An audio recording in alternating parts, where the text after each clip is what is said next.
My son was playing when he suddenly peed on me. That night I noticed something strange. The spot soaked with urine had grown a patch of white hair. Even more shocking, white hairs appeared around my lips, and my teeth became sharper, but I didn't take it seriously. The next day when I took my son to the park, the smell from my body attracted a few stray dogs. They seemed to like my scent. They didn't show any sign of aggression, but what frightened me was the strange feeling of closeness I felt toward them. That night I was horrified to find a large blister had formed where the hair had grown. I thought it was just an allergic reaction caused by the dogs, so I sterilized a needle. Then I pierced the blister and squeezed out the pus. That was when I saw it. A long strand of hair was growing inside the blister. Still, I didn't take it seriously, but from that day on, my sense of smell became incredibly sharp. I could even smell every ingredient inside a loaf of bread. Late at night, I was woken by barking. When I went outside, a group of stray dogs was waiting at my door. Since I had played with them before, I felt no fear, but this time they suddenly attacked me.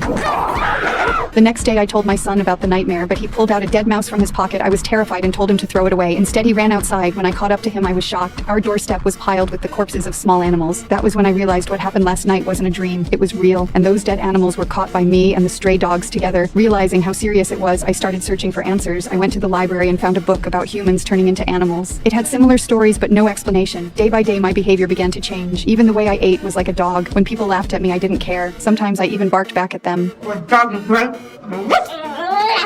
A woman who worked there said I was just trying to entertain my child. She called me a loving mother.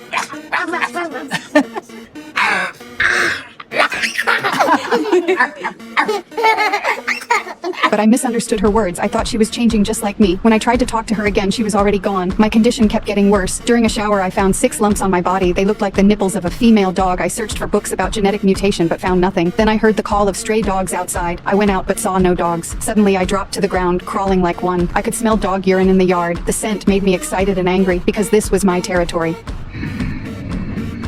From then on, my behavior became more and more like a dog's. Even eating with my son, I used my hands like paws. At home, we ate together from a dog bowl. My son could no longer tell the difference between human and animal behavior. Sometimes he even drank from the toilet, but I didn't realize how serious it was. I even bought him a dog bed to sleep in. Even my husband, who occasionally came home from business trips, was trained by me to act like a dog. Good boy. One day I was invited to a class reunion. Halfway through the party, I felt a sharp pain in my stomach. I vomited everything I had eaten. Then I suddenly stood up. Everyone was terrified.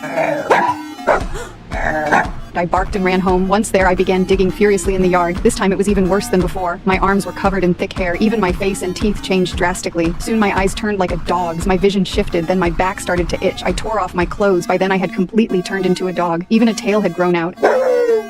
After digging a large hole, I used my sharp sense of smell to find a rabbit. I hunted it and buried it in the hole. The stray dogs around me seemed to sense the change. They each brought a small animal and laid it before me. With just one look, I made them all bow their heads in submission.